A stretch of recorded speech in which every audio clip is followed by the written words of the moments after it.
No, Adam Terry just joined. Oh, hi, Adam Terry. Congratulations on your baby. That man had a kid. He did. Good on Whoa. you. Nice job. Well, his wife had a kid. Oh, yeah. Congratulations to the both of you.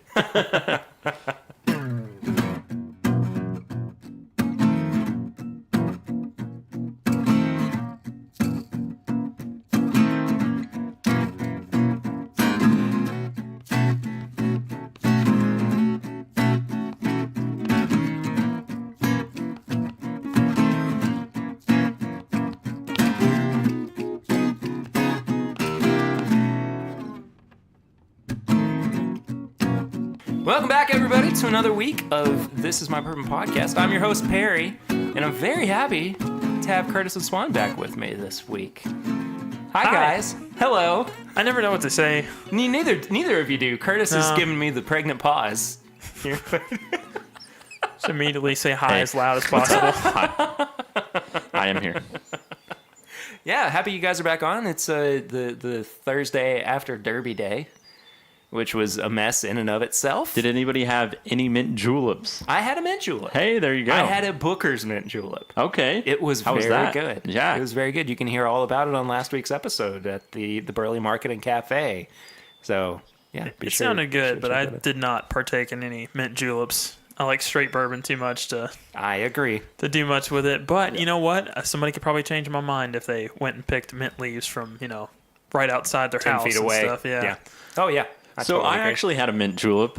A poorly made mint julep, though. I feel like most mint juleps are. Well, yeah, that's fair. It was so bad. They gave me... Still cracks me up. First off, it was just bourbon and water. And I was like, Oh, okay, that they muddled the mint leaves. Yeah. But then they gave me a whole spray, like a whole stalk of mint. that makes no sense. Yeah, I That's know. just laziness. Yeah, and I was like, this is terrible.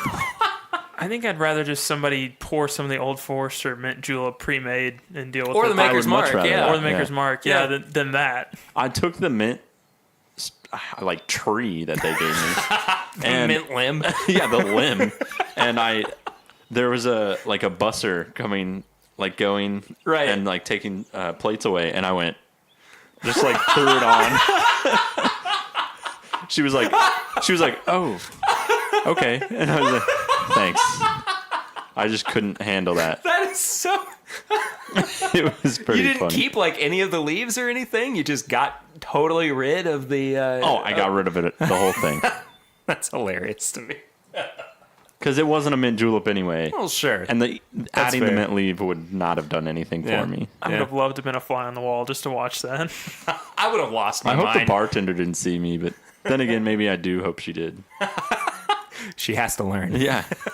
There's no other way that they can learn other than by failure, I guess. Yeah. And that was their, of course, their special drink menu. Sad. Anyway, yeah, I had a really good Derby Day. It was a lot of fun recording at the Burley Market and Cafe with my father-in-law, Brett, and with our good buddy, Josh, and then Noel Rydell, who is the founder and the proprietor over there. Drank a whole lot of bourbon. Cracked open the Kentucky Owl Confiscated, Oh, yeah. which is sitting right up there. Look at it up there, just hanging out. Sitting right up there. All nice. And Just it's on a perch. in its little perch. That's where I was going with that, too. But let's get into the episode, shall we? Well, we have our first segment, which is Flying Blind, where I blind our co-hosts or guests or whomever that are on the show with something they don't know what it is. And in this case, it's the co-hosts. I'm really excited that you guys are getting to try this one because I love this bourbon. I'm confused. Like, Interesting. How so? it's good. It's very caramel heavy. Uh-huh. It's got the oak, but it's not like standing out as a specific profile to me. I'm kind of in the same boat. Yeah, I'm kind of getting like a little bit of an earthy or floral note to it as well. That's kind of tucked away in the back there behind some of the sweeter notes, some of the oak as well. And it could just be because I've not had anything yet, but the ethanol's pretty present. See, I'm not really picking up on the ethanol. See, I wasn't picking up Yeah. ethanol either. Maybe But it's just we've me. talked about this multiple times that I don't smell ethanol. I mean, I'm thinking like 90 proof. Okay, interesting. All right. Oh, that's good though. That's real good. Not 90 proof. Just had to taste it first. It's not 90 proof. It's definitely not. No, it's definitely not. But there is No. a note on there. I don't know what it is. It's like right in the middle of the palate. Because you definitely get like the oak and caramel from the nose, but I don't know. Maybe it's that earthiness you were talking about. It's ginger. Yes. It's a ginger note. Why on earth I can pick that out? Yeah. I've never picked out ginger before But you're right. on a bourbon. It's like But dry. That's what it is. It's like dried ginger. Uh-huh. Not like that weird cleanse your palate, sushi ginger. weird. And I mean, I've had this a few times and I've never picked it up before. But this has so much depth to it, honestly. And I mean, I of course haven't revealed what it is yet, but for the price and the proof and everything, I think that it is just so well rounded. And I'm really looking forward to buying another bottle. Yeah. The second sip that I took, or the third, I'm starting out great here with the memorization. The finish is good. You kind of got that nice like oaky finish to it. Uh-huh. Kind of has like that drip finish too. Yeah. Like a molasses kind of feel. It's kind of giving me almost like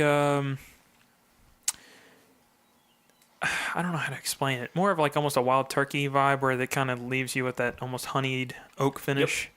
Yep. So I do like that. Well, it's funny that you say wild turkey because it is WB Saffel. Oh. Which is part of the Wild Turkey Whiskey Baron collection. And All right. they actually use turkey juice. And when this release? This year. Really? Yeah, just a couple months ago. It is still $50 for a 375, but it is 107 proof. Not sure what the age is on it, but man, I tell you, this is easily the very best good. release from the Whiskey Baron collection. Absolutely. Because the Bond and Lillard, I wasn't a huge fan of. Nah, Yeah, and the Old Rippy is it's not my favorite. it's a rip, Yeah, that's like being nice. R.I.P. like dead. I mean, I wasn't upset that it went away quickly. Let's just put it that way. Yeah. I think But- the second batch came out though, right? No, Not of there the hasn't- Rippy, of the The Bond and Lillard. Bond and the Lillard. second batch of Bond and Lillard, no Same? good. Really? No good, man. You'd First- think they'd be like, let's improve. Yeah. Well, there's something about, and I can't remember exactly what it is, that Eddie Russell is not involved with the production of these products. So it's something like their tasting panel or something. But I think that WB Saffel was the first product from the Whiskey Baron collection that Eddie was actually involved in. So yeah, I think it's bound to be, a little Naturally, it bit- makes sense. Yeah, exactly. But I think this is a great pour. Again, the best from the Whiskey Baron collection so far. Oh yeah. Yeah, it's a little pricey at $50 a bottle for a 375, but They should have started with this though, I think so too. because I remember getting the Old Rippy and the Bond and Lillard and just trying it from other people that had paid the money, and I'm like, I'm so glad I didn't spend the money on this. Yeah. This, if I were to get it, I'd be a little more hopeful for the stuff coming out because it is definitely a strong contender. Yeah. Yeah, and on the first release, there was like kind of a bit of a hype, a little bit of like, oh, that's exciting, let's try it. I really wish I had. But then it kind of let down a little bit. This WB Saffel though, Oh yeah. this is where it's at. I think it's phenomenal. Yeah. Well, that does it for Flying Blind. Before we get to the main part of the episode, I got to ask you guys, what have you been drinking recently? I've been drinking stuff, Perry. What? Wait a I've been second. drinking stuff. Swan. Prepare yourself. I'm kind of upset. I'm definitely not. You have a standard to live up to. Yeah, I had some Bookers last night. Oh. 2017-3. Mm-hmm. Still one of my favorite batches. Yeah. That's Sip a While, right? Or no, that's Front 04. Porch Batch. This one's Front Porch Batch. Yeah. Yeah. Man, it's such a good pour. It's just great. There's so much depth to it. The finish is not as good as the 2018-04, but it's getting there. What else have I had? I finished off the bottle of Eagle Rare. I've had some Rare Breed. I had some more of the Rare Breed. And cool thing is, I actually split some of the Rare Breed with my brother, and he went to the Wild Turkey Distillery because of it. And today got a bottle signed by Jimmy. Dude. Very cool. So, A rare breed. our buddy John Edwards from Dad's Drinking Bourbon was there today as well, so he had to have been there about the same time, which is crazy. John got, I think, a bottle signed by him as well while he was there. So He's always there. yeah, but pro tip, if you go to Wild Turkey, you go to the distillery before about noon most days, Jimmy's there. He typically is there. There's only been a couple of times where I've been there at that time, and he's not been around. Or after church on Sunday. After church on Sunday. Yeah, he's there every single time. You saw him on Mother's Day weekend, right? Or was it Father's Day weekend? It was Mother's Day weekend. Okay. So that is pretty comical. Yeah. Also, happy Mother's Day to all the mothers out Yes, there. for That's sure. I know that when this episode comes out, it'll actually have been past that, but this episode goes out to all the mothers. Yes. Anyway, Curtis, what have you been drinking? Henry McKenna. Oh, I had Old Granddad 114. Oh man, So I've been having that. I've been need to get another craving that recently. Oh, it's solid, man. Come It's on so over. good. We'll have some. Okay, but- great. Yeah, I haven't been over really to your good. place in a while. Yeah. Did you move? No, same place. I thought you moved for some reason. I will be. I moved. Okay. Yeah, you moved. Yeah. Yeah. You got it all mixed up. You had the milk crates. Yeah. So this past Sunday, I had the opportunity to hang out with Rarebird 101, Dave Jennings, because he was in town for a Russell's pick on Monday, and he also did a little meetup. So, of course, everybody brought a whole bunch of turkey bottles to share around. So we had like cheesy gold foil, we had a 93 split label, we had the first batch of rare breed from, which was phenomenal. It was like 108 proof. Wow. Oh, man, it was so good. When was the first year that came out? You know what? I said it was the first year, but I may be wrong. I think I am wrong. This is actually the bottle that we had was from 2001. Okay. And it was like a 108 proof, I'm pretty sure. But somebody had brought the Sherry Signature, which is what Revival was based off of, which was pretty daggone good. I mean, not like amazing or anything, but it was really interesting. But the highlight for me was an export 1993 8-year Wild Turkey 101. Wow. All right. I was so happy about that. It held me over until my birthday this year when I get to open up that 86.8 proof. But daggone, it was a game changer. Just awesome. I mean, really. Is that going to be your birthday bourbon? Every year just take some more out of it? Probably. It's probably better than Old Forester. So, you know. Yeah. Look, yeah, and I'm not going to get into it too much, but there are a couple of Old Forester birthday bourbons that are pretty good. But, like, I mean, I would rather have something that is more, like, memorable or special to me, based on the year that I was born, than just a generic birthday bourbon bottle. Yeah. That comes So- out every year. And Yeah, exactly. But I mean, as excited as I am for that, it really did kind of tide me over until August. Yeah, so that's really what I've been drinking. Everything else has been kind of standard. I haven't really had too much super special, other than what we had at Derby Day, which you can hear about, of course, on last week's episode. So, yeah, that's what I've been drinking. You guys ready to drink some bourbon, though?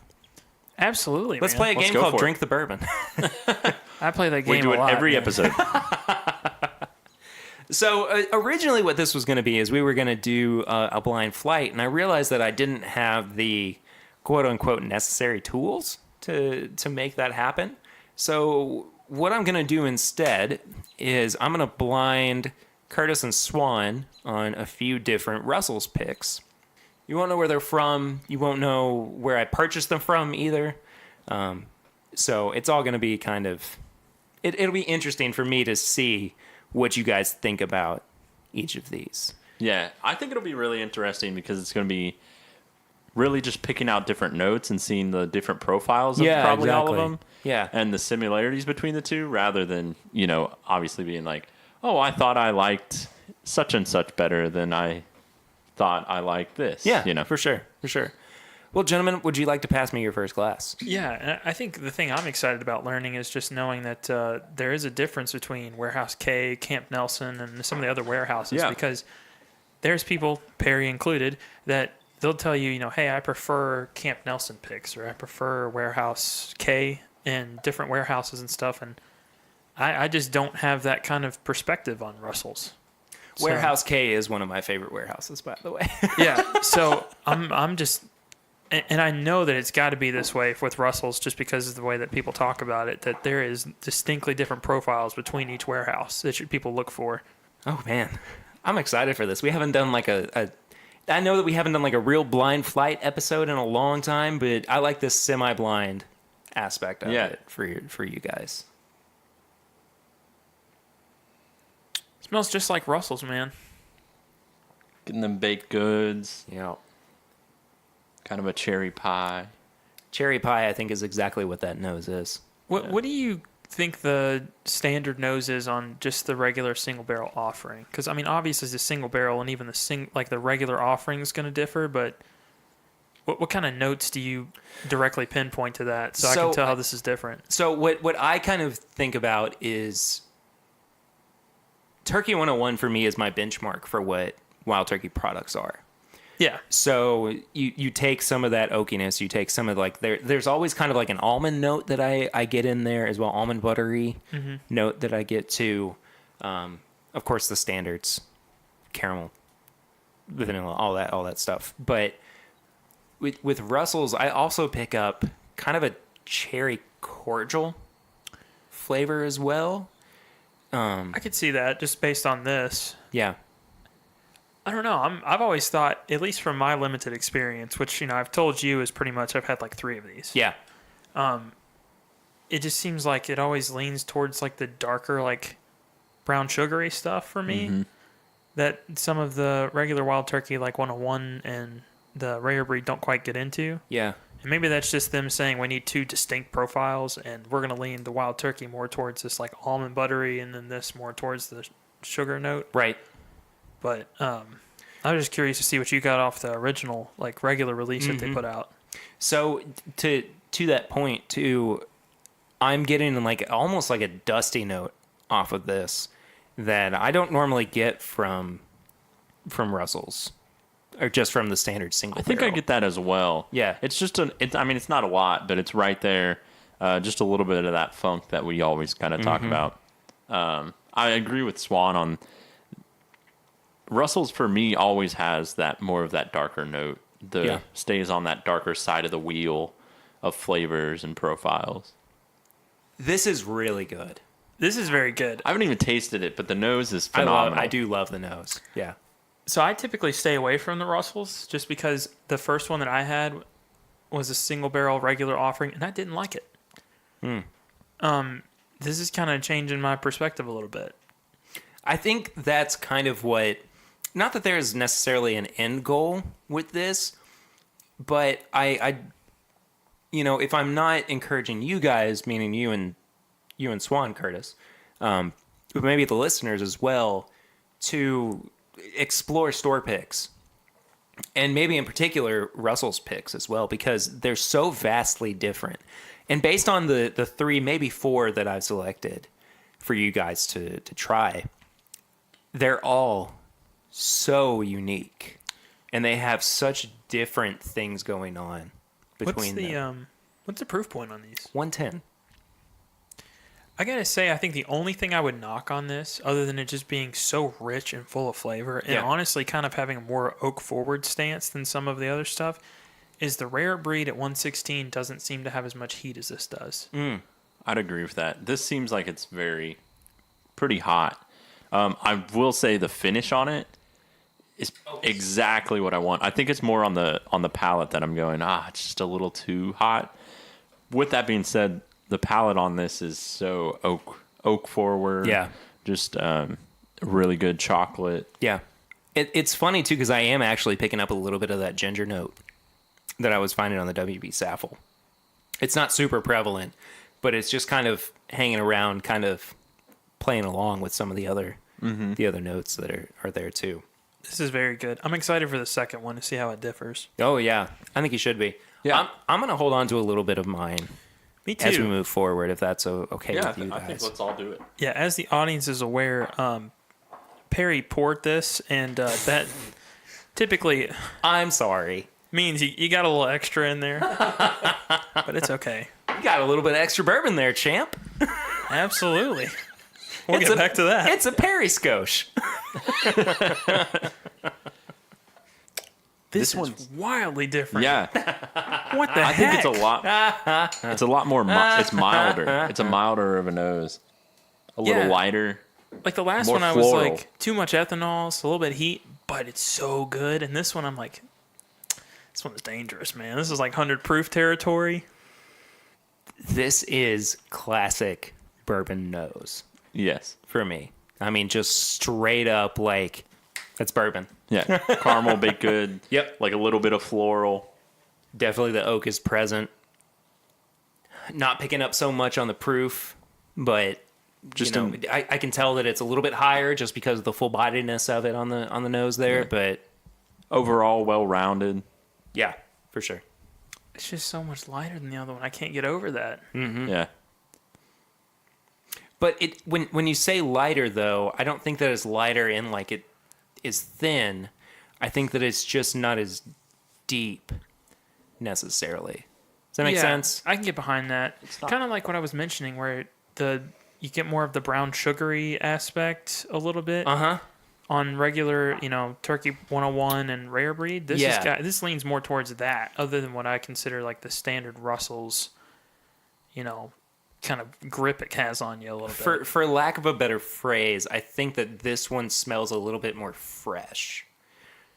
Like it doesn't have the dustier note that I was picking up on with the first pour. Yeah. At least on the nose. I haven't done this side by side with, the one that I poured beforehand. But I think that's a good distinction to put is the difference between like a lighter nose and a thin nose. Mm-hmm. A lighter nose is just meaning that it's wider, it's fresher, it's kind of airier, for lack of a better term. Whereas thin means I'm only picking up. There's not a lot to it. There's not a lot to Yeah. it. Yeah. Yeah. Yeah, this is definitely not thin by any No, stretch. it's a lot spicier on the palate. Yeah, but not like it's almost like a Booker's kind of spicy, where Uh-huh. it's not like the heat of it's getting to you, the proof point's getting to you. This is like almost like a heavy spice. That's what I'm getting as well. Is it's not overpowering. Sometimes with like a Booker's or something with a high heat, I personally get like overwhelmed a little bit. Mm-hmm. And so on this, it's just like an even spice, like a curry kind of. Yeah. Kind of I see spice. that. I see that. So comparatively, what do you think to the first one we tried to the second one? I think I like the first one just a little bit better.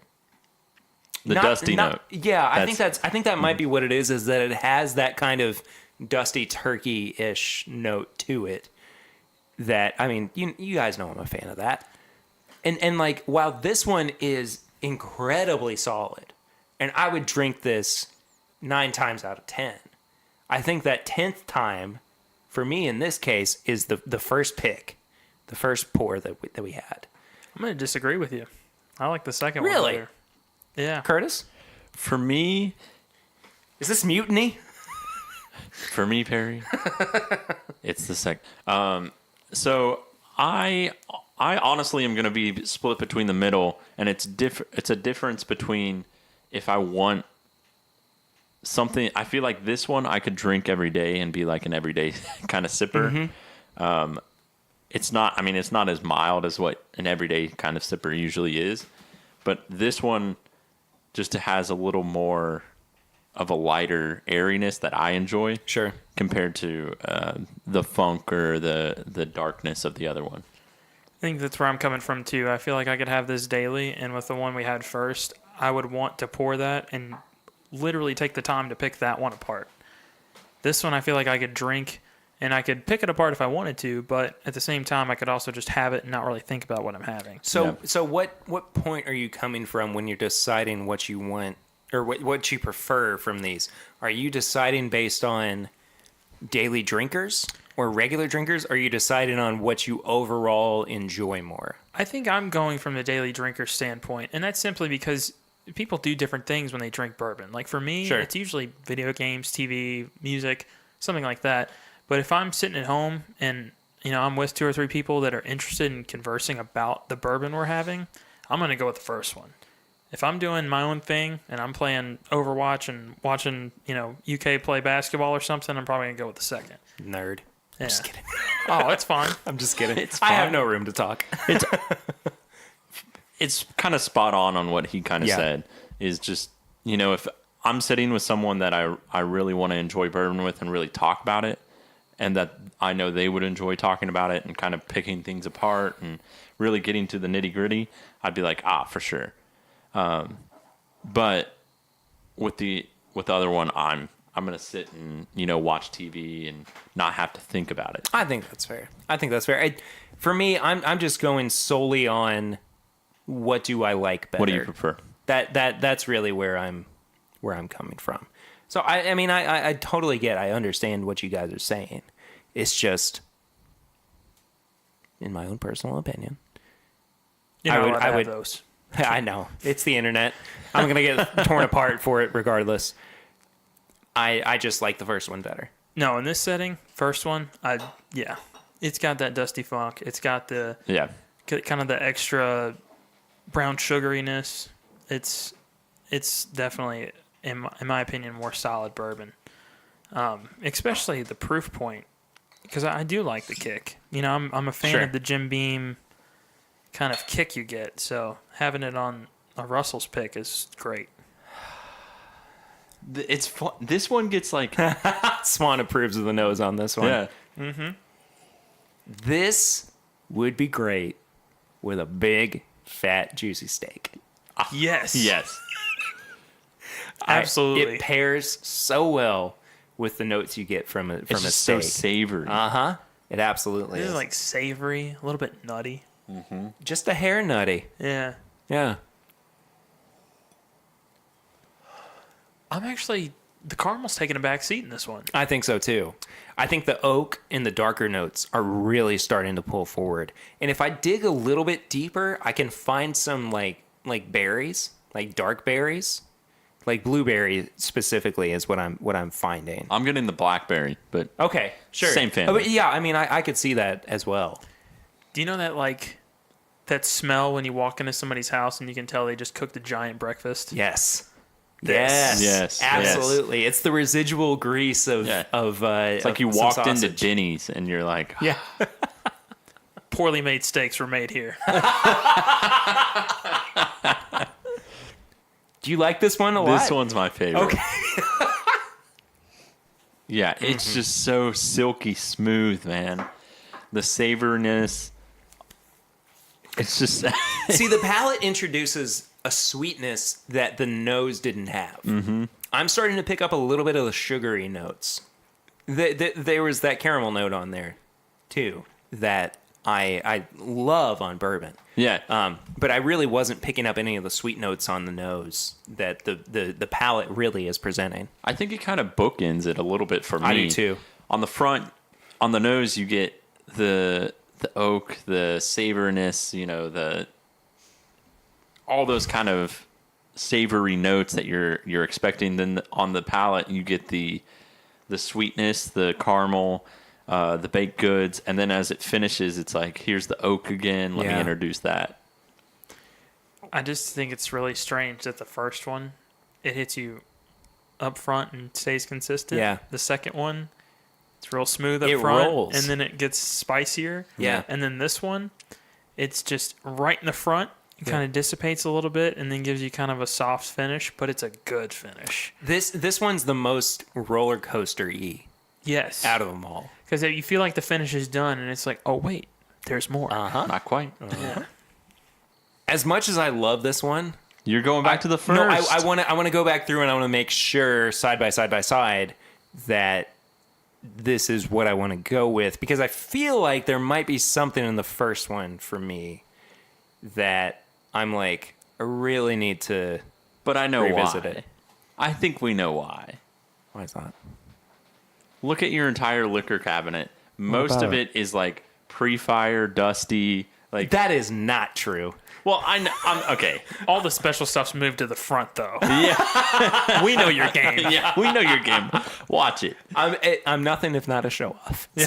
So that, I guess That's that not true either. that's basically what I'm saying though is Yeah. that your palate's very attuned to the dusty note. And I think that's probably the only thing that third one's missing. Mm-hmm. It's a dusty note. Yeah.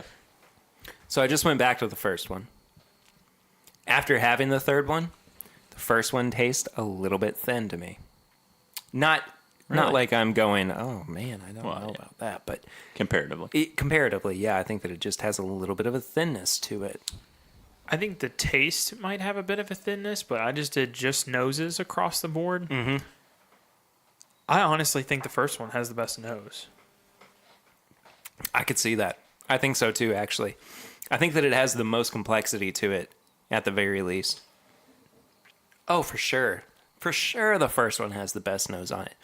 I think that the last one presents a darker note, kind of a dark chocolate note that the first one doesn't have. But I think in terms of being complete, I think the first one definitely has a better nose to it. First one has a better nose. Third one has a better palate. Mm-hmm. Second one's in between. I think the third one has the most well-rounded experience out of everything. I haven't even tried the second one again, but yeah, the second one's just there's something missing. It's too thin comparatively to the other two. But I don't think it's bad. No. I really don't think it's bad. I think that just stacked up against everything else, it's not as good. That I think being what said, the second though, one's missing for me, it's the oak and the barrel influence. yeah, that's exactly what that is. It's just more standard bourbon. And again, that's not bad. That's not a bad thing. It's just I taste it and I'm like, bourbon, Yeah. you know? And I think that's fine. I don't have any problem with that. It's just that's what it is. I think that's why it's perfect. Kind of how we put it before on saying this is something that like I don't have to think about. I know it's bourbon. I don't need to pick it apart. Yeah, for sure.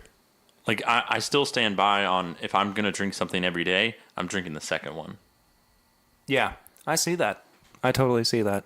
I'm experimenting over here. I see that. You're being very methodical and scientific in your little. Not really. I like the nose on the first one, and I like the palate on the third one. Oh, Seeing what happens. The second one, I don't feel like it's going to really, add into this blend too much. So I'm just trying those two put together. So yeah, okay, So you combined 1 and 3. 1 and 3. yeah. I'm gonna try combining all 3. I will do that after I make my decision. I've made my decision, so I moved on to the experimenting. There's no beakers involved, but it's still cool. Sorry, Joseph Brazo. You should definitely try this though, because it's pretty good. Can I try from your glass? Yeah, I don't. Okay, I great. don't know if I like it better than one of them individually. I definitely don't. Yeah. It cancels out everything that I like about both of them. Really? And it becomes, yeah. Well, let's add the middle one. Why not? Yeah. I mean, just let's go nuts with it. Oh no, You don't like all three of them together? no, Huh. not at all. Interesting. It gave it a bad funk. That makes me not want to combine all three Just of them. here, I'll let you nose it. It's like stale candy. Yeah, like it's not off-putting. Nope. Don't like all three of them together. No, Don't like them it's all like three together. They didn't mesh together. It tastes soured. Yeah, It tastes like Yeah, soured I'm milk. I'm not a. Can I like take these back out? Yeah, exactly. So just to like recap, though, we've kind of mixed these and tried to make our perfect blend between the three. And Yeah. so far, it's not gone well. But do you like the Russell's 10-year? The 10-year 90 proof? Yeah. No. I do not. I think there's something to be said about the Russell's single barrels because they're picking things in barrels Yeah. specifically on what you want. And then when we mix them together, which I'm assuming that's what they're doing with the Russell's 10-year because it's not a single barrel. No, it's a small batch. Yeah, maybe it's just not as good. Maybe it really shines in the single barrel Yeah, category. I think so too. Because this, at least with this one I just made, with just the two, I'm going to try all three here in a second. It kind of gave me that Russell's 10 vibe a little bit. What's interesting to me though is that we're talking about a company that takes multiple barrels, combines them into products like 101 or Rare Breed or even the 81 proof. And those are consistent and consistently good. But what we're kind of alluding to here is that the 90 proof 10-year small batch, made by the same company, blended by basically the same people, isn't as good as a single barrel is. Like, why is there that weird contingency or the weird contrast between how these barrels mingle and the way that they stand on their own? That's something that I don't have an answer for. Yeah. And I can't honestly wrap my head around either. I guess the only thing I can come up with is that's a testament to them specifically taking this barrel would be good with this barrel. Yeah. And not be like what we're doing and being like, Just throw it all together. let's throw it all together, see what happens. Yeah. I think that's probably a testament I to think that's fair. the trying of each barrel and being like, okay, this profile would go well with this and mix well. Yeah. I mean, just to throw into another distillery, I mean, Kentucky Owl, the stuff he does is magical because he's taking specifically what he wants and blending it to make a defined product. If he were just to take every barrel he receives and mix it into one batch and say, this is batch whatever, Yep. send it out, Yep.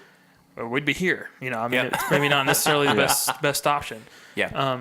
And this, my friends, is why we're not master distillers. Or master blenders Yeah. or tasters or... Yeah, I mean, it really gives you kind of a new appreciation for people that are master tasters or even sourcing in general. Yeah. Because Absolutely. there's so many people that are putting out good source products. I mean, look at Michter's 10. I love that bourbon. Yeah. It's not their own product. Somebody's going out and specifically taking a little bit of this and a little bit of that and saying, this is what I want. Well, actually, no, that one's a single barrel. So they're finding specific things they want out of single barrels, just like we are right now. But, I mean, that's just seriously impressive to me. Are you guys ready to make a formal decision on what you prefer out of these three bourbons? Yeah. Yeah, I think I am too. the third. Third. Yeah. What about your second pick? First First as well? Yeah. Okay, so Yeah. second is last, which is... Again, it's not for me out of like what I like or don't like, is just out of the selection that was provided or that I provided. I think that 3 is easily the best out of them. I think it's the most complex and could really be something special to share with other people. I mean, really, really and truly, I think it's very special. You know what I love about this is we didn't do this, but like, how much are these? About $60 a piece. Yeah, so if I went in and I bought a $60 bourbon, Kurt bought a $60 bourbon, Perry bought a $60 bourbon, would you pay $60 to go to a warehouse and then pull out, 3 different barrels and taste test them and figure out what you like? I mean, you get that experience at home. That's insane. Yeah. I mean, because Yeah. these are not necessarily cask strength. They've got some water added to them, obviously, but just knowing that you've got the opportunity to go to Wild Turkey, pick 3 barrels, take them home, figure out what you like between them, and see the difference in profile, that's insane. So to that point, though, Turkey is kind of an anomaly when it comes to barrel proof bourbons. Their barrel proof is really pretty low coming out of the barrel. I mean, I've had barrel proof turkeys that are like 113, 112. So when you're talking about these Russell single barrels, depending on the age and what it's actually bottled at, of course, which is 110, there's probably a small amount of water that gets added to it. So what you're getting in this case is really pretty close to the actual cask strength, Yeah. which I think is really unique and really pretty cool for this distillery in particular. But It's Yeah. definitely impressive, and I think that if you were wanting that kind of single barrel, try a couple different experience Yeah. to see what the difference is between distilleries, if I had to put this between Henry McKenna and Knob Creek single barrel and this has got the most variance by far. Oh, Between- yeah. Which is just nuts because generally I always thought Henry McKenna was just wildly different. And honestly, Knob Creek, I don't feel like has much variance in comparison to this. Which, is not bad because I've yet to have a Knob Creek pick where I'm like, I am definitely not a fan of this. Like, they are all very good. But these, I feel like, could be a little more hit or miss for people, which is not always a bad thing because you kind of get to experiment a little. Yeah, I feel like there's more of a consistent profile is with the Knob Creek or the Henry McKenna 10-year. I think that's a little bit of it, is that with those two, you're like, oh, this is what it's going to taste like, with a little variance. With Russell's, you go, it's kind of a mixed bag. Like, maybe we'll get something, it'll all be good, but it'll be a variance in the ones we have. The cool thing, too, about Russell's picks is that... What was that exchange? Oh, yeah, by the way, sorry, off mic. So I just mixed my 3 pours that I had left, and I smelled it, and I was like, this is really kind of good. Even though you and Swan were both going, I'm not entirely sure about this. And so I wanted to smell Swan's next to mine. Mine is wildly different from both of the blends that you all made. And much better. I wasn't going to say it, but... Much better. But it was just an offshoot, little chance. I guess maybe, it's just, it had like 3 seconds to sit. And Fair enough. I think it's probably that. Like, maybe you poured the third one in the last, and that's just... That's possible. It's totally possible. Anyway, I like my blend just a hair bit. I agree. But, yeah. So, do you guys want to know what each of these picks are, then? Well, yeah. Absolutely. All right. Man. So, we'll go 3-1, then. Since we all agreed. Yeah. So the third or number 2 in our flight was a pick from Whiskey Bear out at the summit. And as I was saying before, I really like Warehouse K. Mm-hmm. This is Rick House K. No way. I mean, tried and true. And like, again, I think that it is totally solid.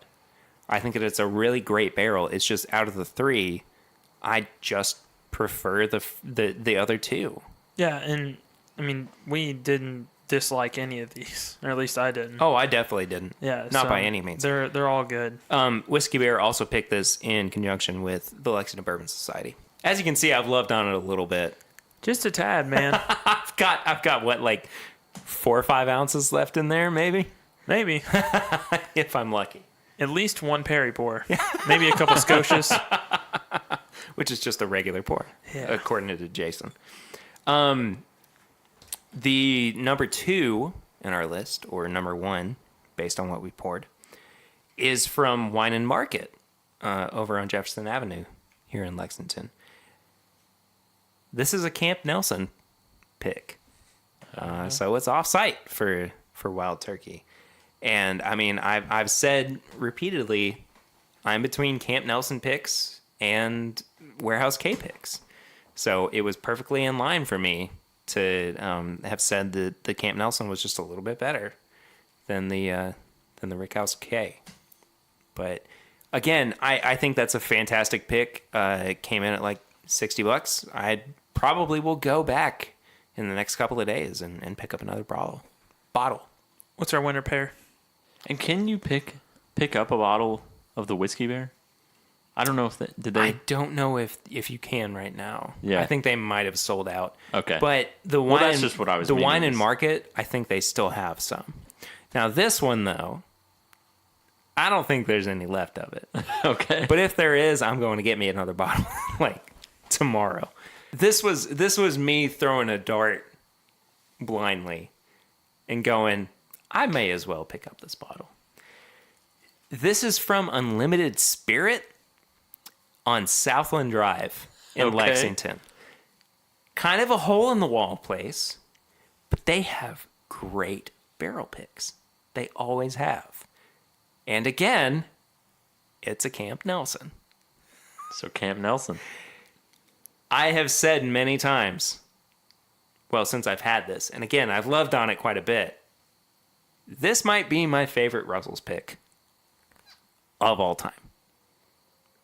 Really good. and truly. I would save that very last good. little bit for a good occasion. I'm gonna hold on to it, and if I don't, I'm gonna run back over there and get another bottle if they have some. But man, I tell you, from the moment that I cracked this one open, I knew it was special. I really did know it was special. I was really hoping these would all be from 3 different warehouses so I could say, oh, I've Camp Nelson's my jam, you know? Yeah. Like anytime I see one, I'm going to try to pick it up because I know that's going to be a good pick. Yeah, To know that 2 of them are from the same one and so different. and so different. Yeah. Because it's you know, one's so heavy on the brown sugar and one's very savory. Well, I do have a fourth if you guys want to try it. I think you might have had this before, Swan. Where's it from? It's the Hops to Go Warehouse Delicious pick. Yeah, I have. That one's good. I think. Yeah. I think he should. Curtis Curtis delivered? should definitely try it. No, I did not have it delivered. Oh, darn. I got lucky with this bottle. But anyway, this was fun. I like doing Very this kind cool. of stuff. We're gonna have to do something like this again in the future. We should have a true blind Oh, we will. flight fight. We will. at some We'll get a bunch of lazy Susans, like I was talking about. Yeah, exactly. Well, cool. I've really enjoyed this little thing. All right, so this week's review is going to be Wild Turkey 101, which I freaking can't believe we haven't done a review of yet. We're almost 80 episodes deep, and not once have we reviewed Wild Turkey 101. I'm going into this thinking it's good. That's all I got. I just figured it was appropriate being on the turkey train with all those Russell's picks, you know? So Absolutely. Why not do our tried and true, I mean, excluding Curtis from this, but Oh, I'm involved. I know you are, but Okay. you just don't hold Turkey 101 in the high regard that Swan and I do. That is true. Unless it's like funk Well, sure. 101. Sure. If it's old 101, vintage 101. I didn't know you liked Wild Turkey 101, Perry. I had no idea. Really? No, I'm kidding. There's an entire cabinet full Hi, of it my right name's Perry. Yeah. I drink And I know things. especially Wild Turkey 101. I don't even watch Game of Thrones. I don't either. I need to get on it because everybody was going crazy over that Starbucks thing this past week. That was so funny. We've talked about this on the podcast before, are you Curtis. looking at me? Don't give us that look. Listen, this is what I'm waiting for because I'm cheap.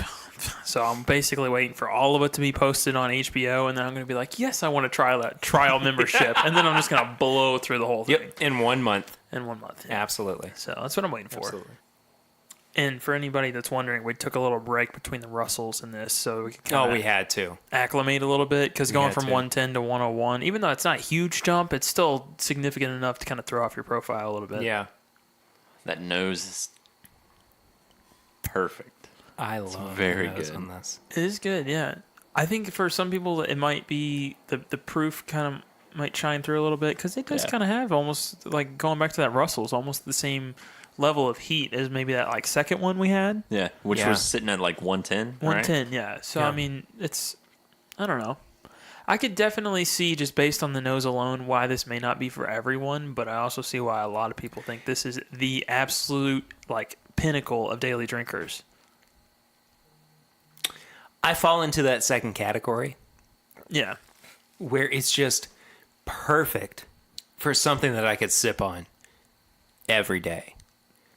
Excuse me. 1, 2, 3, 4. I count about 20 Wild Turkey 101 bottles. I mean, just referencing his Game of Thrones, the look he gave me when I was like, oh, I don't watch it. This is the look people give you when you're like, Wild Turkey 101 is not something I reach for. It's the same look. Yeah. Like, it's... So, in other words, you can say that about me. Yeah. Okay. Yeah. Exactly. Yeah, I'll get that look right back. Don't worry about it. But, I mean, it's so solid, man. When I think of bourbon, and I say this about Elijah Craig, they play off so well. They play off each other so well. when I smell this, I smell bourbon with a capital B. Like, not like I'm going, oh, it smells like bourbon. Like it smells like what I think bourbon should smell like. I get the rick house. I get the where the whiskey has actually seeped into the barrel and contracted and then left the barrel, and has become something so unique. And you can smell it in the air too when you walk into the rick house. And it just it has that depth and that overall just uniqueness and solid quality to it that I have nothing bad to say about the nose on Turkey 101. No, and I don't either. And it's one of those And I'm things. waxing poetic about it, but Yeah. sorry, go ahead. And just going to like what I, kind of what I feel about it is like when it's going to get really specific. When you're leaving the visitor parking lot of Buffalo Trace, Yes. and you get into the Rick House area, Yes. right there next to the gift shop, and you're absolutely. immediately like, Yep. bourbon. Yep. Takes me right there. I feel like I'm Yeah. in the visitor parking lot, just rounding that corner. It's nuts. It's one of those things where smells can really just trigger something in you, like a vision or like a memory or something. It's that for me every time. Now, Curtis, you're the only one out of the three of us who is not as big of a fan of Turkey 101. Yes. How do you react to the nose on this one, though? See, I react to the nose very well. Okay. I really enjoy the nose. Where it kind of gets me is on the middle of the palate, a little towards the end. Not the finish, because I enjoy the finish as well. It's right on the middle to the end. There's something about it for me that is just a little off-putting. It's a little bitter, kind of has this kind of like, that's a little off. I just tasted it. I think I see what you're saying, but I think I actually like that. That's definitely. I kind of do too. It's that sour note. It is. It's almost like people when they say, I don't like dark chocolate. Yeah. And then there's people that just absolutely That's love exactly how it is. Like I want 72% as dark as you can get it. Yep. That kind of chocolate. Yep. It's not for everyone, but if you like it, that is something you seek out. It's no different in bourbon. Like if I've got one that has just a real nutty note for it, and then somebody's like, well, I don't eat nuts or I'm allergic to nuts, so it's not really something I look for. I could see why a certain group would finding off-putting, but for me, this is like ideal. So, Which is really funny to me because for me, it's just like, that's that. It's that one thing that really, And especially stands out. having just come off of 3 different Russell's picks. Yeah. Again, the same product from Wild Turkey, just at a different proof, at a different age, all those factors. I think that has to be it, is the different age and the different proof. Yeah. I think it negates that little bit of sourness that I don't like. Yeah. And I've revisited, I've come back, I've tried this multiple times. I know you have. You've done it on a bonus episode for Patreon, Yeah, too. and I still stand by it. Which, by the way, was the best bonus Patreon episode of all time. I went back and listened to it, and I was like, Sean, why? Not Swan. Sean. Yeah, Yeah, Sean. that's my drunk alter ego. It was great. Like, there's one point where I'm trying to explain myself, and halfway through, I'm just like, yeah. Patreon.com/mybourbon podcast. It's worth it. Put $1 down. Trust me, it's worth it. And I guess it's the spice / like rye that I kind of am getting. That kind of gives it a little bit of a... So what I'm understanding for you is that you are picking up more of like the grain notes to it than you are kind of like the finished product. I can totally see that. I mean, like I find this very specific rye note to it. And kind of this like purely rye. Not like it's been mashed into anything or mealed into anything, but it is just Like it's just rye. So I totally understand that. I totally get that. Yeah. I guess it just goes back to, what do you like? What do you prefer? Yeah. And for me, this is so up my alley. It's so up my alley. I mean, really, like, I could have this neat. I could have this on the rocks. I could have this in a bourbon and Coke, in a cocktail, whatever. Across the board for me, I can find almost nothing wrong with this bourbon. It's my everyday sipper. It's what, I like to bring around if, people are like, oh, if it's BYOB, I'll bring that too. And people are like, oh, it's Turkey 101. We shot that in college. I'm like, yeah, but try it again. Yeah. I think that it has become such a mainstay, such a stigma in the bourbon community that I've latched onto it so hard. And look, it freaking, what, $25 a bottle for a 750? I mean, that's fantastic. You're getting at minimum 6 or 8 year juice in there. Yeah, and there's even some times where I know Total Wine will run a sale for $16.99. Yeah, That's insane. absolutely. I just found some 2014 Wild Turkey, which once you kind of get into Wild Turkey, you start looking for the older stuff. It's Yes, just you do. You start looking at laser codes. It's the only bourbon I do that with. By the Again, way. we're counting my bottles of Wild Turkey 101 in my Yeah, my cabinet. but I mean, for you to take an interest in a bourbon so much so that you're looking at laser codes and Yep. years and specific releases and finding out the difference between Austin Nichols and this and being interested in the distillery and that kind of thing, that's insane. Because don't get me wrong, I love, a lot of the stuff that Heaven Hill puts out, but I didn't even, know who the master distiller was until they got the new one. And and that was just, I didn't look into it that far. But then when you look at Wild Turkey, you're like, oh, well, I need to get a bottle signed by Jimmy and Eddie. And, I really want to look for LLGC for the rare breed. And, I want to try what a, Wild Turkey for my birth year is like and see how that's different than what they're making now. And you get interested in the backstory of it. I think that's when Yeah. you can tell you're really interested in a very specific bourbon. And their releases are not exactly vast. I mean, they have very limited, amount of releases they actually put out. And their picks, as we did earlier, are just insane. I mean, you get a crazy amount of variety just from one distillery. See, for me, it's just every other product except Wild Turkey 101, I am on board with. Well, you're wrong. No, I'm just I know. People have told me.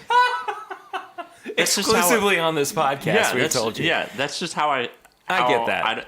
I think it's the specific kind of sour note that Russell's doesn't have, that Rare Breed doesn't have, Yeah. that like Forgiven doesn't have, that had like Yeah. all those things. You don't catch those notes. But 101 you do. But 101, it's that one thing. Yeah. It's that one note that really just puts me off to it.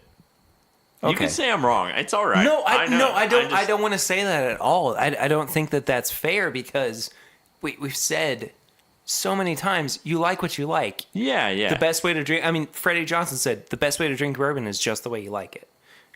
If what you like in terms of bourbon is different from me, that's totally fine. In this case, like you're not wrong. I'm curious about it more than anything. Yeah. And I'm interested too to see where my review scores and Swan's review scores go as opposed to yours. Because I just know the way that I respond to this bourbon. I know how mentally, physically, psychologically, whatever, I respond to this particular product. I mean, I just had a sip of it a second ago, and I was immediately taken to the distillery. I was there. Yeah. I mean, I felt like, I was walking through and just, I could feel Wild Turkey. And, a year ago, a year and a half ago, even 2 years, If you had said Wild Turkey would have been in your top 10, top 5 bourbons, I would have been like, there's no freaking way. There's absolutely no way. It's my grandpa's drink, Yeah. you know, but I have a hard time finding much fault in 101. That's just me. It's just that. Yeah. And that's the only thing And I I, catch. and I like, But it's enough to be like, yeah, and I like this conversation that we are able to have over it. You know, so many times we wind up with really, really similar scores. If you are new to the show, we have a review system of nose, palate, finish, and price. Each category is out of 5, and then we total everything up for a score out of 20. And we let you know whether or not you should have this. I'm really, really excited to find out how this scores for each of us. Curtis, I am specifically going to let you go first okay. on this one. So for the nose I really enjoy. It has that floral, it brings you back to the distillery that you were talking about. More of that kind of that Rick House feel, those baked goods. So for that, I will give it a 4.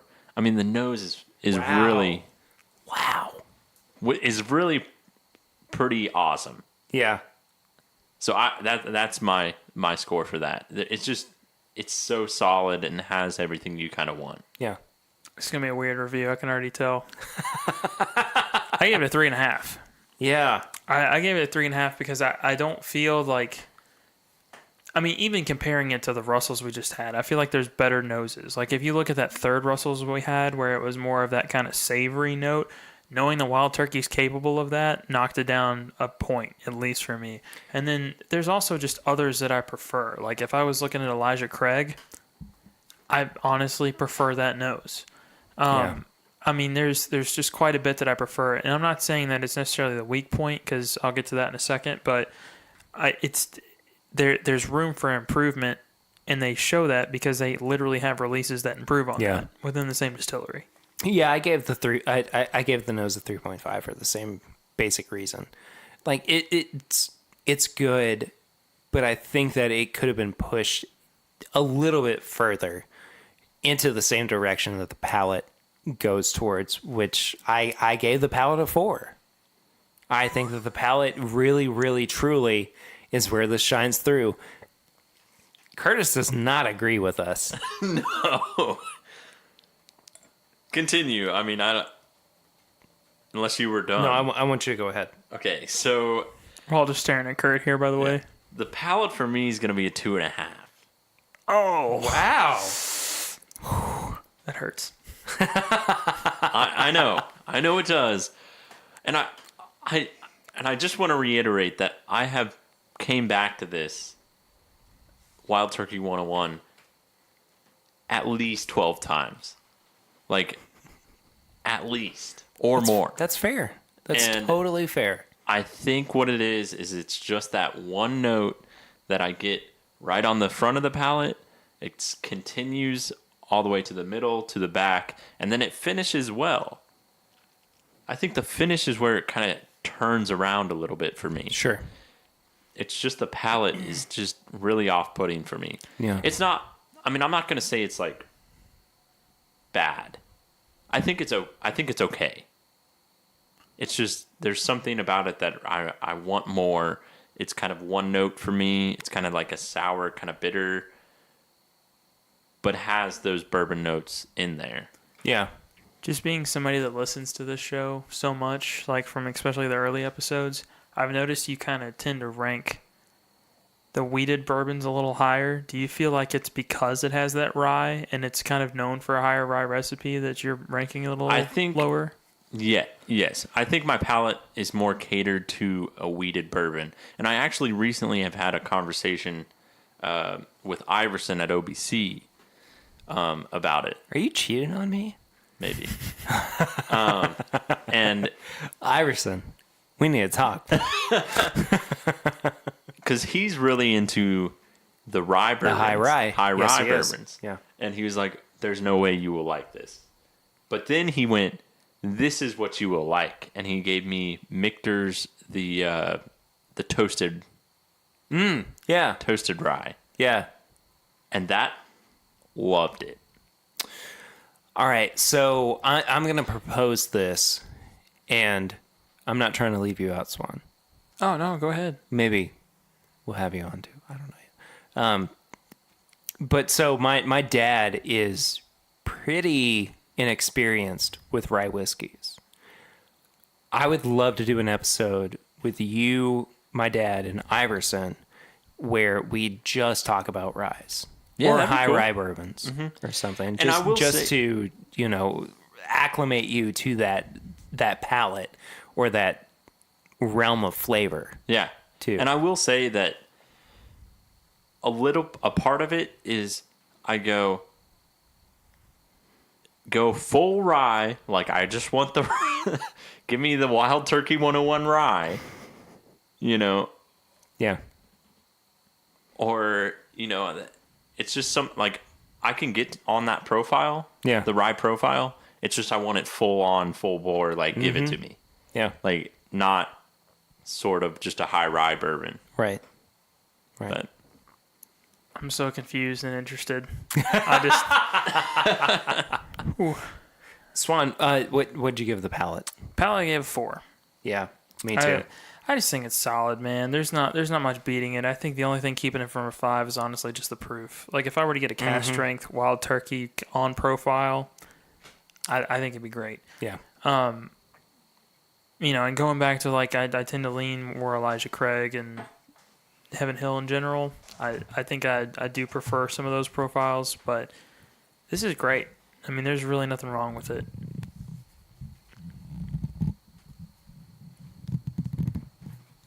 Yeah, I gave it a 4 as well. I just, again, I think it's so versatile, but I think that it has so much to offer as is that it can be so much and it is so much. And I'm not entirely sure what it is that I'm looking for that could push it into a 5. A 5? We're like on that level. It's almost a 5.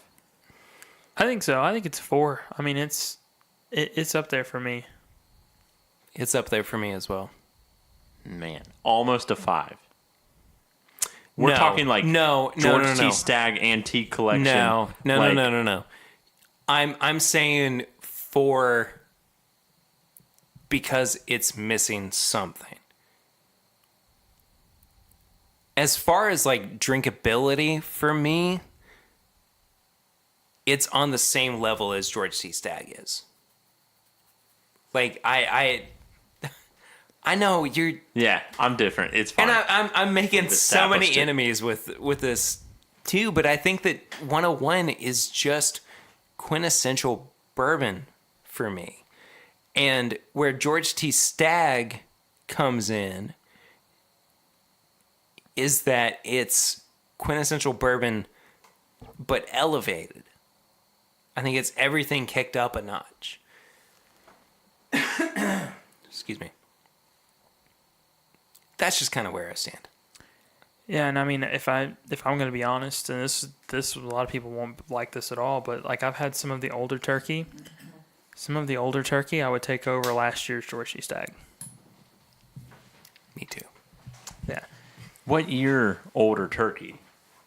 I gotta be honest, I'm not experienced enough to memorize some of that stuff, but I remember that like the 2010 that I tried from Chad's house was just great.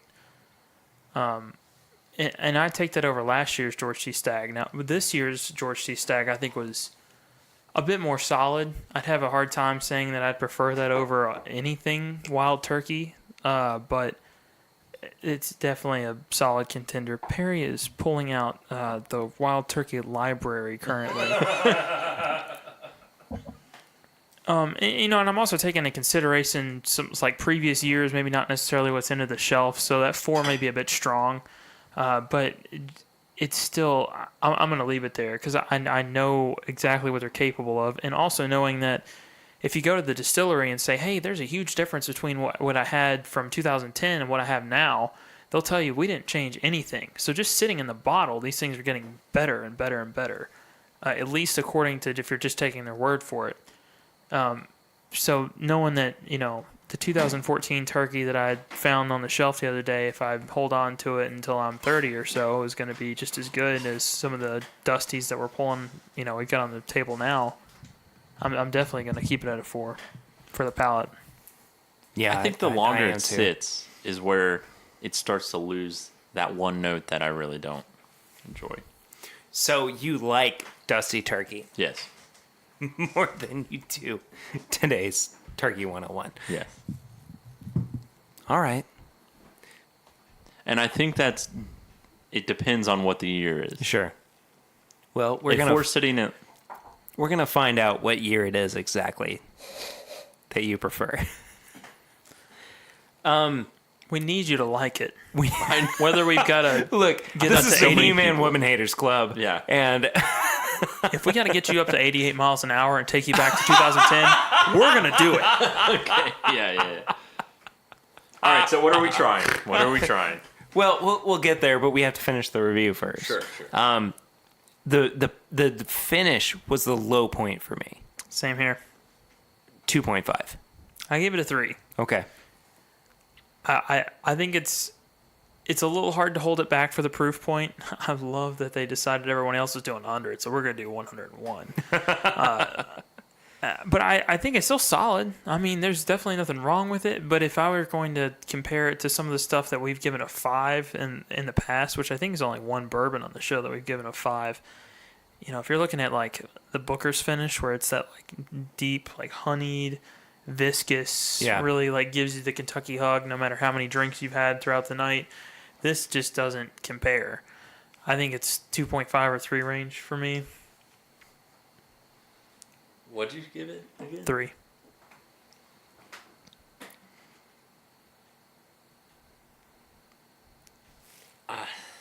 I gave it. I've been back and forth on it because it's just like it's really like messing with my mind because I was like I'm gonna give this a 3.5. Yeah. And then everyone was like 2.5. I think I'm gonna go with a 3. Okay. And I would say for the most reasons of what Swan was saying. Yeah. Again, 2.5 for me because it doesn't really seem to develop into anything. It just kind of hits a wall where I'm tasting everything that I got on the palate, but it's not going anywhere. Sure, there's a bit of a hug, but it kind of seems like a period as opposed to, where's it going to go next? I like that part actually. Like there's some where I can Really? tell the finish is like, a little bit different than the palate or it's still developing as it gets to the finish. I kind of like it when it's, taking the notes you've already got and just giving you more of it. Yeah. So maybe that's why I gave it the extra half point. That's fair.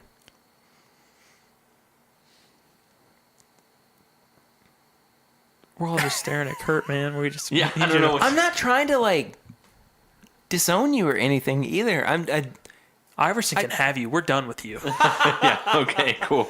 No, I feel bad because I feel like you think that we're ganging up on you or something. No, I It's don't. just this is the one time I think that we've been super differentiated in the way that we've approached this, and I think that you might be going, well, they really like it, and I don't want to I don't want to step on their toes or anything. But I want you to be honest about the way that you feel about this one. Yeah, and I've given an open mind about it.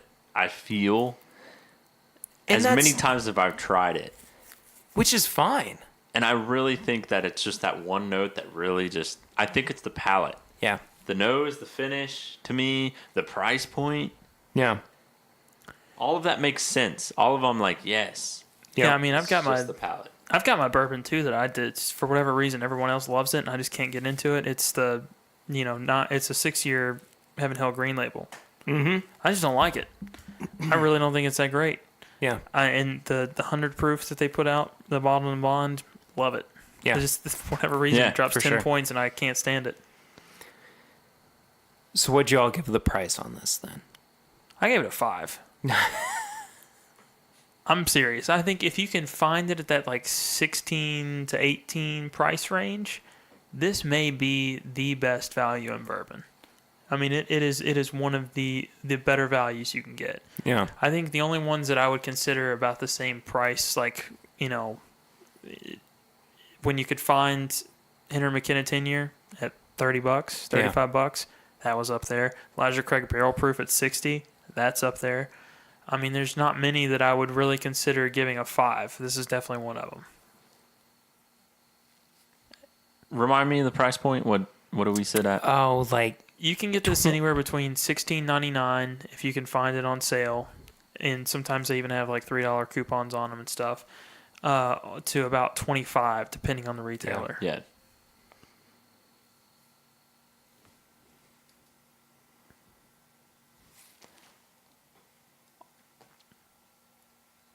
I'll give it a 4. I think 4 is. I mean, the price think that's point fair really. for is- you. I think the price point is very like solid for the bourbon you're getting. I know that it's a good bourbon, and I know like all of those things that like the nose and the finish that you can't find on some of those kind of yeah. what price you're getting at there. But even in some higher price bourbons, you're not going to get some of that complexity that you would with Wild Turkey 101. Yeah. I gave it a 4.5. I think that it is extremely appropriately priced. I think that it has everything going for it. But there are times where I hold it next to another bourbon and I'm like, oh, should I? And like and that's pretty exclusive to like a 750 versus a handle. And those handles are usually bottled and bonds. So I'm between like, what I really, really like versus what I really like. So I think as far as value goes, it's great, but not perfect. So that's why I went with a 4.5 on that one. Curtis, you gave it a 13.5 out of 20. I honestly thought you were going to go lower than that. Really? I Okay. really did. I was thought you gonna were be- going to be like 11. I thought it was going to be in like the 10 range. Swan, you gave it the highest out of the three of us. It was a 15.5. Yeah, and I think that goes to the price. Yeah, for for me, sure. giving it that extra For sure. point. I mean, it's I don't know. This is what I set the standard at. Yeah. I mean, if I've got to compare any other bourbons, because I do a lot of comparisons, like, oh, well, I can get, Heaven Hill 6-year bottled and bond for $12. Why would I go for this? But Yeah. it's only $6 more, maybe. I wasn't that far off from you. I gave it a 14.5. Yeah. So I cannot recommend it enough in my book. Go pick it up. Try it again if you haven't had the chance to in a while, or you think that it's, the college drink or whatever. But Curtis, again, I understand why you feel the way that you do about it. Yeah, I and really, truly do. I totally, truly, and I think that's why my score of it might have surprised like you guys, but also some of the listeners, is that I'm definitely giving it the respect that it needs, in the sense of, listen, I have tried this multiple times, and that if you've tried it and you don't like it, you should keep trying it. For me, it's gotten to the point where it's just like, hey, this is just my palate. I like it's that. no though. longer like I really do me like getting that. in the way of it, Yeah. or me just saying I don't like it. So I think I would give it a recommend, just because I know that it's just the palate that I I prefer. And like Swan was saying, I prefer more of those weeded bourbons, more of a sweeter kind of note. And I think that's probably has to do with it. I think the big takeaway from this is if you don't like Wild Turkey, don't give up on the entire distillery. Go try Russell's because you said you love those. Oh, I love for sure. And I will 100%. stick with. I love Wild Turkey products. It's just the 101, not the Dusties. Yep. Like, it's just that one note. It's that one note, and I'm guilty of that mistake. Like, I'll try something from a distillery and say I don't like this and never return to the entirety of the distillery. Yeah. So, I mean, I definitely need to, maybe keep trying different releases from them because obviously they're different or they wouldn't have different labels. But, I look at, if I didn't like Wild Turkey 101, I wouldn't touch the entire distillery. see the nose on this, man. Yeah, so I just pulled out a 09 Turkey 101, which it smells so different from 2019 Turkey 101.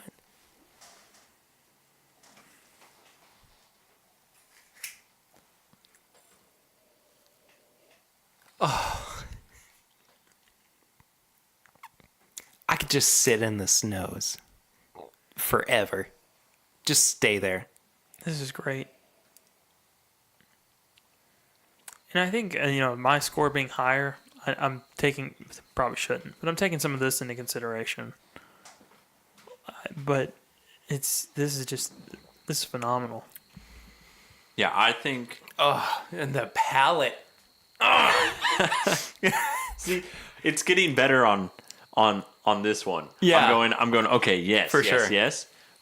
There is still a bit of a hint that I would be like, it's still a little off. I think If you what's the not the lowest, but like what's the? Do you have like a 2000 or like a I have an 06. 06? Yeah.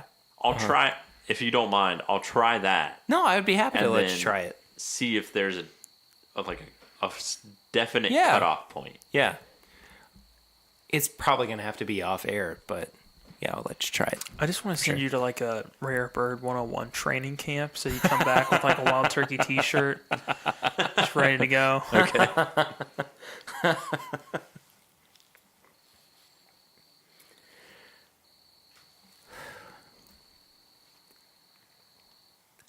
I think that you are, Curtis, a Wild Turkey believer, but not when it comes to 101 today.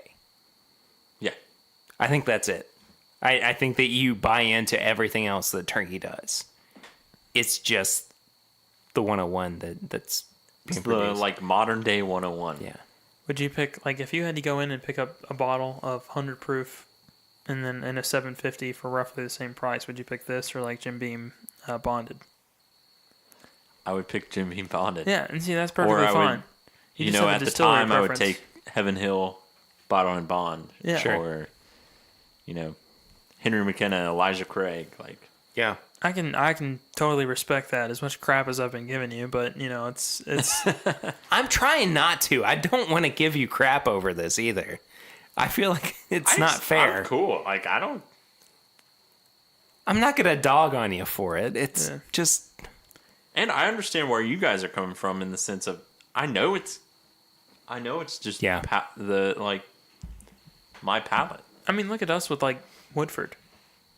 Oh, sure. Yeah, I mean, Yeah. there's people that would think that Woodford's the top of the line, the best you can get. Like, It's Pappy Jr. yeah, it's like it's the best thing. And then there's a lot of people, at least in that I know, that it's it's okay. Yeah. It's okay. It's the same way you kind of feel about Wild Turkey, maybe not as a little bit stronger for some of those, Yeah. but Yeah. it's just a difference in profile, and that's why there's so And much I think of a it. little bit of the difference between like people who are really into Woodford and like this being Wild Turkey for mine is that a lot of times the people who are really, really into Woodford and say it's the best thing is that they haven't tried like a multiple of things. Yeah, that's true. Because it is a solid bourbon if you haven't tried that much. Right. It's well rounded. Yeah. I think the difference is like I've tried quite a few bourbons. Yeah, exactly. And Exactly. Well, I think that about does it for our review of Wild Turkey 101. We have a little bit of business to catch up on, though, before we get out of here. And first and foremost is everybody's favorite segment, Tips and Bits, where we recommend something. It doesn't have to be a bourbon, but it can be. So who wants to go first on Tips and Bits? I got this, man. All I thought right. about this at All least, right. a couple minutes ago. I've been catching up on my YouTube subscriptions and going through who I like watching, and huge car fan. One of my favorite channels to watch is Cletus McFarland. If you've never heard of it, seriously, No, that's the I name. haven't. Yeah, this guy's insane. He's got a older Corvette that he stripped the body panels off of and slapped like a 1,500 horsepower engine in, and then just decided, let's go racing. And he's just nuts. He's got like an El Camino with a jet engine in it. Oh my gosh. Yeah, and just all sorts of crazy stuff. Like, I mean, within a couple of weeks, he's pulled like a Corvette that was all messed up from like an auction and decided, well, we're gonna just have some fun with it. And then like a month later, there's like turbos and ram air injections and all sorts of crazy stuff put on this car. So if you're into car stuff, it's hilarious and fun to watch. What's it called again? Cletus McFarland. Okay. Yeah. So Easy to remember for our listeners. Yeah. So, and he doesn't drink Woodford out of a straw, but he's still a that's pretty shame. good guy. It's a real shame. That's awesome. So my tips and bits are going to be. Why are you laughing? Nothing. So, all right, I'm going to put this on air, I think. So I had to go to night traffic court on Tuesday because I had a speeding ticket. And I was texting one of my groups of friends, and I was like, I have to go to night traffic court. I really hate it, but it's better than going to jail. And Only slightly. It's fine. no, it's definitely better. And somebody was like, oh, it would be really funny if you did a bourbon podcast from jail. And I was like,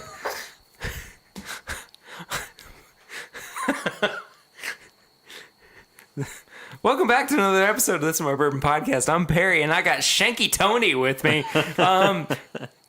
Shanky Tony, what have you been shanking recently? And the other half was tips and bits, and I was like, since I've been in this all-male penitentiary, tips and bits has kind of changed a little bit, but Shanky Tony seems to be okay with it. Oh gosh.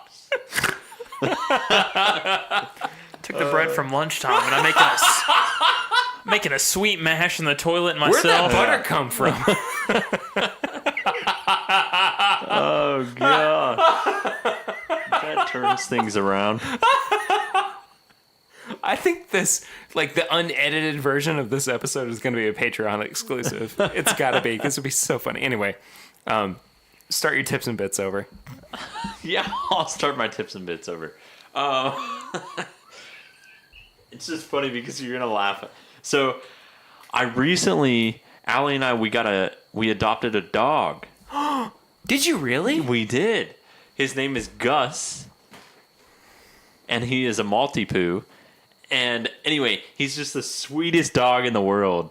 And I love that he's name. always like smiling. So the tips and bits is specifically going to be, if you're looking to get a dog, you should definitely go adopt from like a rescue, and because there's so many dogs out there that need to be rescued. Like, I understand some that from a breeder might be cute and things like that, but there are definitely those rescues that are for sure. and they usually are more loving, kind of caring, kind of things like that. So anyway, that was going to be my tips and bits of if you're looking for a dog, go to a rescue, adopt. And then ask Shanky Tony. Hey, Shanky Tony. Is it Hey, cool if Shanky Gus Tony. stays with us? Yeah, exactly. Shanky Tony, who you been shanking recently? You? Yeah, I know. I'm bleeding out right now, Shanky Tony.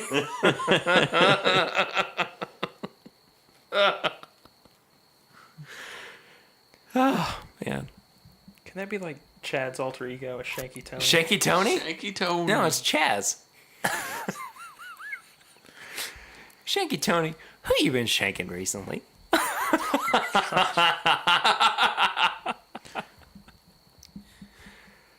Oh, goodness. I know that I've recommended this before on the show, but oh my gosh. There is a podcast called The Grub that I listen to that is so freaking funny. It's 3 sketch comedians who get together and they have just kind of this loose narrative and they riff on it. And last week's episode, I have listened to 5 times. Five times that is impressive. Since Thursday of last week. So basically every day except for 2. Wow. Yeah. The other one, I don't think I've ever mentioned this before. It's a show called Don't You Know Who I Am? Comedian Josh Earl, he brings 3 or 4 comedians on the show as well. And he reads out, different social media updates or stories about them and everything. And it's just very, very funny. You have to go check them out. Don't You Know Who I Am is one of the best shows, I think, on the air right now. But I think that does it for us this week on This Is My Bourbon podcast. Do you guys have any plugs or social media handles that people can find you at? I do. I changed mine. Oh, you did? That's right. I did. Since I'm, becoming more regular on the podcast between some guests and stuff that we have on, I've changed mine from The Bourbon Finder to My Bourbon Finder. Yes, so, you have. Just kind of solidifying. I'm going to be on the show a little bit more and hopefully Yes, you at more are. live events and maybe even some of the Google Hangouts and stuff that we do. Yep. Just want to hang out with you guys more. It's been great. So I changed that and hopefully be having some more consistent and themed content towards our podcast. So. Oh, thanks, Swan. On Instagram, you can find me at KurtCon. On Twitter, Kurt_Con15. As it always has been. Yep. Same old, same old. I am at PRaider1492 on Instagram, Facebook, and Twitter. You can also find the show at My Bourbon Pod on Instagram, Facebook, and Twitter as well. You can send us questions or comments to thisismybourbonshop@gmail.com. We'd love to hear from you. I have a feeling like we might introduce some kind of new segment here soon if we have enough new emails where people want us to respond. We'd love to, respond to you on air for sure. Give us a 5-star rate and review on iTunes. That really does help us out. If you don't like the show, that's fine. You can leave whatever review you want, but give us a 5-star rating. I mean, we want other people to hear it. Your opinion may not be the same as everybody else. So give us a 5-star rating. That really does help us out. If you have not joined the Facebook group yet, you can head to This Is My Bourbon group on Facebook. So send a request to become a part of that. It's been a lot of fun so far. Swan and Curtis can definitely attest to that. Finding out more about the listeners of the show and having a good time together, just drinking bourbon and enjoying our company with everybody. Let's see what else. This is My Bourbon Shop. Wait, hold on. You can also head to bourbonshop.threadless.com where you can find all of our apparel and merch. We have some really fun new designs up right there right now. So please be sure to check that out. And then the big one, of course, is patreon.com/mybourbonpodcast. For as little as $1 a month, you become a patron of the show. So please, please, please do that. It really does help us out. I don't think I've ever expressed this on the show before, but my goal for this is to make this what I do daily. I want this to become my full-time job. So you guys can definitely help me get there by any means necessary, as little as $1 a month. It really does help us out. Tell a friend. That's huge too. Yeah, please. Please do. Share the show around as much as you possibly can. That's the big thing about this show as well, is that we're all about community. We're all about helping each other out. And so I think that, if you let somebody know about an episode you may have liked, that could really help us out in the future. But anyway, that's enough of me rambling. Next week, I'm going to have a really fun and different episode. My sister Sarah is going to be on. We're going to be talking about different legal cases with bourbon. So it's going to be a little bit more in-depth. It's going to be a little bit more reporty, but I'm really excited for it. So definitely tune into that. Thank you all so much for listening, for your weekly support, for your daily support. I love you all so much. The show doesn't exist and continue without you. I will see you next week, but until then, I'm Perry. I'm Curtis. And I'm Swan. And this is my Bourbon Podcast.